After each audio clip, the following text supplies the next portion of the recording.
Hello and welcome to the in-depth series section of Drishti IAS. I am Aisha Singh, and in today's episode we will be discussing about the Pradhan Mantri Vishwakarma scheme that has recently been launched. So we'll be knowing everything about it. First of all, about the news, then what is Vishwakarma scheme, who all are eligible for the Vishwakarma scheme, what are the benefits that the eligible people will get from it in the end, prelims MCQ. Topic is of relevance from General Studies paper 2, that is government initiatives and policies. And knowing about the policies and the ministries involved in it is always asked in the paper. So the news reads, what is the Vishwakarma scheme launched for those engaged in traditional crafts and skills? So the news itself is telling that the Vishwakarma scheme that has recently been launched is related to the people who are involved or is associated with the traditional crafts and skills, that is the traditional craftsmen. So on September 17, that has recently been passed by Prime Minister Narendra Modi, has launched the Pradhan Mantri Vishwakarma scheme on the occasion of Vishwakarma Jayanti. So on the occasion of Vishwakarma Jayanti, Vishwakarma scheme was launched. And the Vishwakarma scheme gives government support to workers who are engaged in traditional crafts and skills. So all the traditional crafts, all the crafts which has been going on in our country since a very long period of time, and it depicts our culture, our tradition, our heritage. So all the people who are involved and engaged with these traditional crafts and skills, the government will give support to those people under the Vishwakarma scheme. And it was first announced during the Independence Day speech by the Prime Minister of India, Narendra Modi. And this scheme means for the government to reach out to the economically marginalized and socially backward communities, because majorly the craftsmen, or you can say that majority of the craftsmen who are engaged with the traditional crafts and skills, they are not very well off, because nowadays we see that traditional crafts and skills, they are not supported on a very large scale. So government on its end try to do every single thing that they can to promote the traditional crafts and skills among the people. So this, through the Vishwakarma scheme, the government will try to support the economically marginalized and socially backward communities who are involved in the traditional crafts and skills. Now what is Vishwakarma scheme? So we have seen that it was first launched during the Independence Day speech of Mr. Narendra Modi, or the Prime Minister of India. Then it deals with, or it engages the craftsmanship or the craftsmen who are associated with the traditional crafts and skills. And the outlay for this scheme has been 13,000 to 15,000 rupees, and it is completely funded by the central government. So this is an important point to remember, that Vishwakarma scheme is a totally central government scheme. It will be completely and fully funded by the central government. So when it comes to funds, the state government do not have any role to play. So it is fully funded by the central government. And the aim is to upskill people with traditional skills, mostly from the OBC community, that is the other backward community. So, and in general, if you can say that it is not that only the OBC community craftsmen or the traditional skills people who are associated with will be taken, all other communities will also be taken. So the bigger idea or the umbrella idea is to engage those people who are not economically very well off and are marginalized and are associated with traditional craftsmanship. And the scheme was launched on the occasion of the Vishwakarma Divas. So we need to know who was Vishwakarma. So Vishwakarma, according to in Hindu mythology, is seen as the architect of the god, that is Vishwakarma. Vishwa means world. So it is considered in Hindu mythology as the architect of the gods and the divine carpenter and master craftsman for the god. So who has prepared everything for the god. So on the occasion of Vishwakarma Divas, Vishwakarma scheme was launched.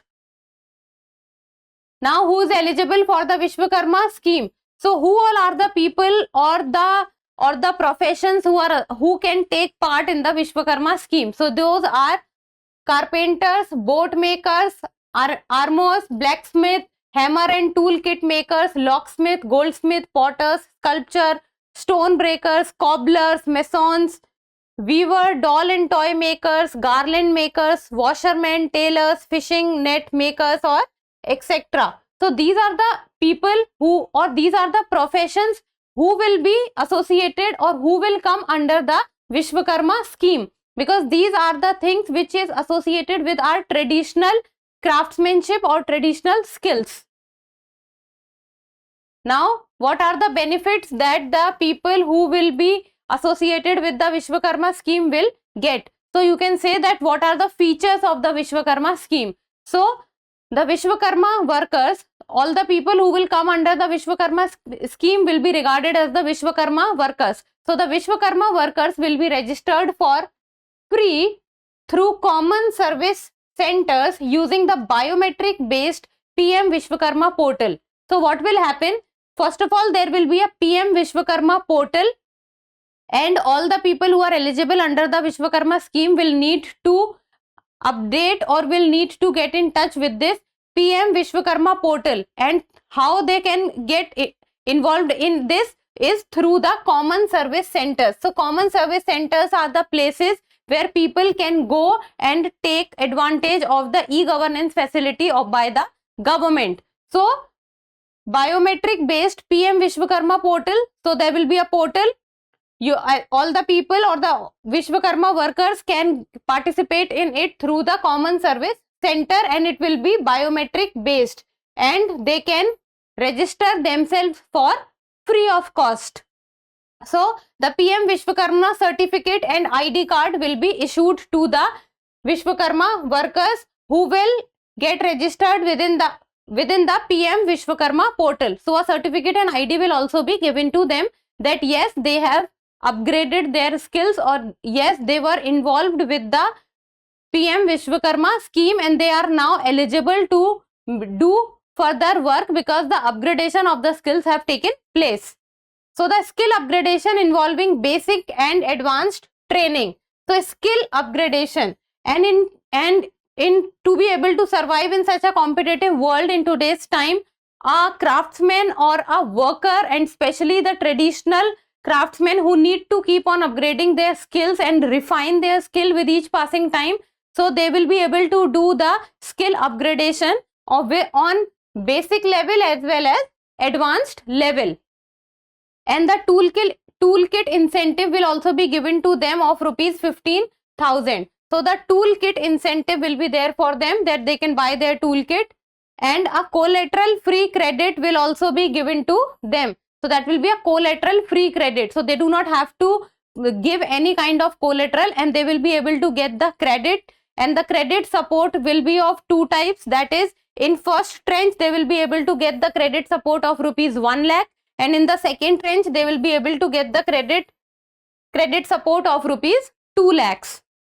And the concessional interest rate of 5%. So the normal interest rate will not be charged to them. The interest rate at which they will be given the credit, that is especially the collateral free credit, will be at a reduced interest rate of 5%.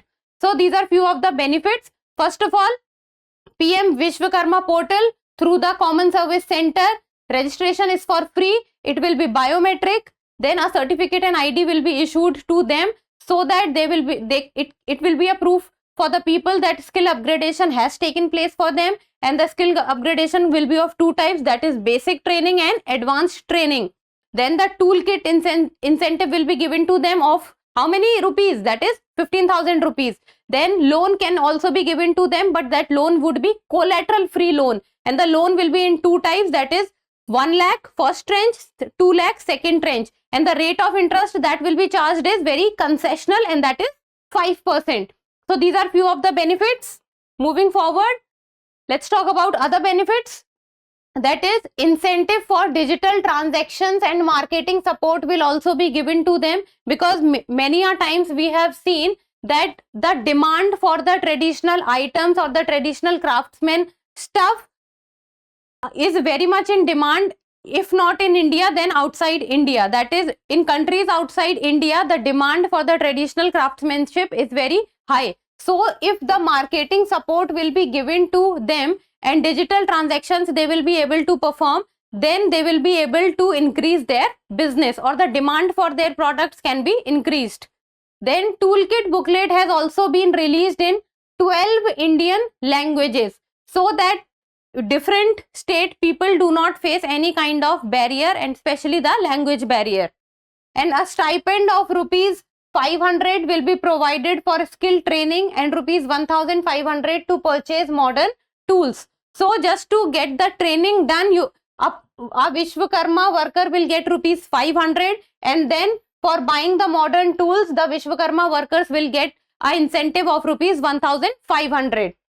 And in the first year, that is this year, in the first year 5 lakh families will be covered, and in the coming 5 years around 30 lakh families or more than 30 lakh families will be covered under the PM Vishwakarma scheme. So first year 5 lakh, coming 5 years more than 30 lakh families. Now that was all about the PM Vishwakarma scheme. Now in the end of prelims MCQ, any people need to tell me the answer in the comment section. Consider the following statements regarding the Vishwakarma Yojana or the Vishwakarma scheme. First, it is a pioneering scheme designed to uplift individuals skilled in traditional craftsmanship. Easy one. Second, crafts people will be eligible for collateral free credit support of rupees 5 lakh in first tranche. So this is also easy. We have discussed this in the video. So you people should be able to answer this one correctly. You have to talk about the correct statements, and the codes are 1 only, 2 only, both 1 and 2, neither 1 nor 2. We have discussed both the statements, so you should be able to give me the answer of this question. So that's all for today. Thank you so much for watching. Till we meet next time, keep reading and keep writing.